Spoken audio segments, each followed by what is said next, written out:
বহুদিনৰ পৰা ভাবি আছিলোঁ আপোনালোকক বস্তু এটা দেখাওঁ বুলি। মই মানে কি হয় এইখিনি দেখিছেনে আপোনালোকে? এটা দুটা তিনিটা চাৰিটা পাঁচটা কালাৰ আছে মোৰ ইয়াত। এইটো হ'ল ইউফৰবিয়া লিলি। ই মানে কি হয়, খুব ৰ'দ লাগে ইয়াত। তাৰমানে মোৰ তলত স্পেচ নাই ইমান, এতিয়া সেইকাৰণে যিসকলৰ মানুহৰ তেনেকুৱা একেটা প্ৰব্লেম, তলত জেগা নাই, জেগা আছে যদিও ৰ'দ নপৰে, সেই তেনেকুৱা তেখেতসকলে যদি এনেকৈ ওপৰত দি দিয়ে তেতিয়াহ'লে এইটো ফুল বহুত ফুলে। পানী বেছি নালাগে ইয়াক, একদম কম পানী লাগে, খালি ইয়াক ৰ'দ লাগে। ৰ'দ আপুনি যিমান দিব সিমান সুন্দৰকৈ মানে ফুলে, আৰু সাৰ চাৰো ইমান বেছি নালাগে। সেইকাৰণে আমি গোটেইখিনি মই প্ৰথমতে তলত থওঁতে একদমেই ফুলা নাছিলে, কিন্তু এতিয়া ইমান ফুলিছে আৰু চবেই মানে চায় আৰু কয় আৰু মানে ইমান ধুনীয়া কেনেকৈ হৈছে।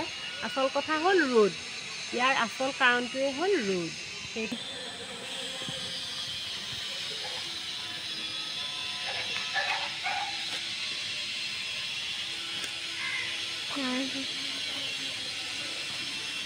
This also